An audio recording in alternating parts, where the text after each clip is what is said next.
স্বামী স্ত্রীর জন্য কিছু উপদেশ।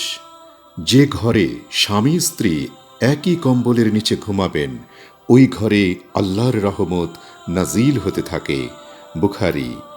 যে ঘরে স্বামী ও স্ত্রী একসাথে তাহাজ্জুদের নামাজ পড়বে, সে ঘরে জীবনে কোনোদিন অশান্তি হবে না। বুখারী ও মুসলিম। যে স্বামী তার স্ত্রীকে এক লোকমা ভাত খাইয়ে দিবে, আল্লাহ ওই স্বামীর সগীরা গুনাহগুলো মাফ করে দিবেন। এবং যে স্ত্রী তার স্বামীকে এক লোকমা ভাত খাইয়ে দিবে, আল্লাহ ওই স্ত্রীর সগীরা গুনাহগুলো মাফ করে দিবেন এবং প্রতি লোকমার বিনিময়ে 1000 নেকি উভয়ের আমল নামায় দান করবেন। মুসলিম শরীফ। যে ঘরে স্বামী ও স্ত্রী একই প্লেটে খাবার খাবে, যতক্ষণ খাবার খেতে থাকবে ততক্ষণ তাদের আমল নামায় সোয়াব লিখা হয়। তিরমিজি।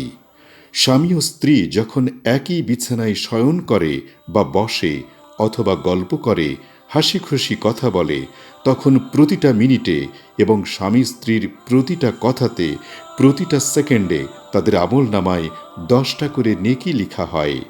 আবু দাউদ।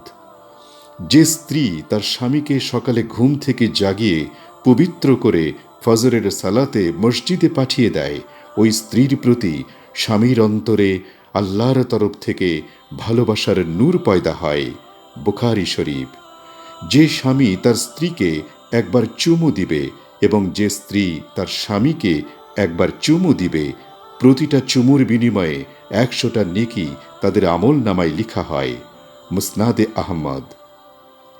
যে স্বামী তার স্ত্রীর নিকট গমন করে এবং শারীরিক মিলনের আগে 2 রাকাত নামাজ পড়ে নেয় ও রাসূল সাল্লাল্লাহু আলাইহি সাল্লামের সুন্নত মতো স্ত্রীর সাথে শারীরিক মিলন করে, তাদের প্রতিবার মিলনে একটি উট কুরবানি করার সওয়াব তাদের উভয়ের আমল নামায় লিখা হয়।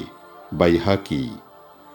যে স্বামী তার স্ত্রীকে কোরআনের এলেম শিখাবে এবং নিজেও শিখবে এবং সে অনুযায়ী আমল করবে, আল্লাহ পাক মৃত্যুর পর তাদেরকে জান্নাত দান করবেন।